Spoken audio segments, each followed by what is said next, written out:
மாணவர்கள் மத்தியில் பேசுகிறத விட ஒரு நல்ல கதையை சொன்னால் அவங்களுக்கு புரியும்.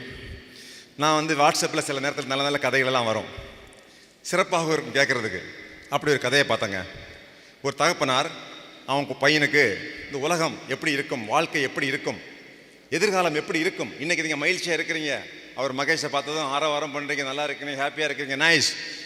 ஆனால் பிற்காலத்தில் ஒரு கல்லூரியில் படிக்கிறதுக்கும் படிச்சுட்டு வெளியே வந்த பிறகு உங்களுக்கு வேலை கிடைக்காமல் இருக்கலாம், வேலை கிடைக்காமல் இருக்கும்போது உங்களுக்கு வருமானம் இல்லாமல் இருக்கும். அந்த நேரத்தில் நீங்கள் எப்படி ஃபீல் பண்ணுவீங்க?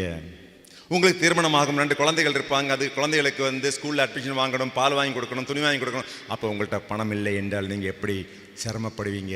இப்படிப்பட்ட கஷ்டத்தை எல்லாம் பிள்ளைகளுக்கு சொல்லிக் கொடுக்கறதுக்கு அங்கே அப்பா என்ன சொன்னார், ஒரு பையன் கையில் 2 வைரக்கல், 2 கல் ப்ரிஷியஸ் ஸ்டோன் கொடுத்துட்டு, தம்பி ஒரு டெஸ்ட், உனக்கு இந்த 2 கல்லையும் கொண்டு போய் மார்க்கெட்டில் விற்றுட்டு வா, எவ்வளோ விற்கிறேன்னு பார்ப்போம்.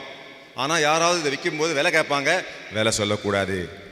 விலை சொல்லாமல் சும்மா 2 விரலை மட்டும் காட்டு, அவங்க என்ன விலை கொடுக்குறாங்கன்னு கேட்டு பார்ப்போம் அப்படின்னு அவங்க அப்பா பையன்கிட்ட 2 வைரக்கல்லை கொடுத்து அனுப்பிச்சாரு.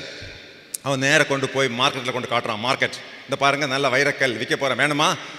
ஆமாம் நல்லா தான் இருக்குது, என்ன விலை?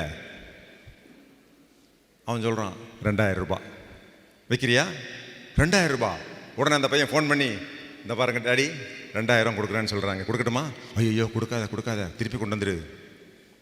2வது அதை எடுத்துகிட்டு போய் ஒரு வைரக்கடையில் எடுத்துகிட்டு போகிறான், வைரம் விற்கிற கடை, அங்கே தான் விலை அதிகமாக கிடைக்கும்னு சொல்லி காட்டுறான். அந்த பாருங்கள் 2 வைரக்கல் வாங்குறீங்களா?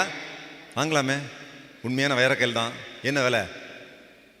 அவன் சொல்கிறான் 20 லட்சம், சாரி 20,000 கொடுக்குறேன், 20,000. அப்பாட்ட ஃபோன் பண்ணுறான், 20,000 கேட்குறாங்க, கொடுக்கட்டுமா? கொடுக்காத, கொண்டு வா. 3வது நாள் அந்த மாணவன் எடுத்துகிட்டு போய் ஒரு மியூசியம், உலகத்திலே சிறந்த மியூசியம், அவங்களுக்கு தான் கல்லினுடைய அருமை பெருமை தெரியும். அவங்க பார்க்குறாங்க, ஐயோ இது 2000 வருஷத்துக்கு முன்னாடி உள்ள கல்லுங்க, சாதாரணமாக கிடைக்காது, விற்க போகிறீங்களா? ஆமாம், என்ன விலை? 2 கோடி ரூபாய். 2 கோடி ரூபாய் கொடுக்குறீங்களா? டேடி 2 கோடி சொல்கிறாங்க, கொடுக்கட்டுமா? ஐயோ கொடுக்காத, திருப்பி கொண்டு வந்துடு. என்னப்பா 2 கோடி ரூபா தர்றேன்னு சொல்கிறாங்க, கொடுக்க வேண்டியது தானே, ஏன் திருப்பி வர சொன்னேன்?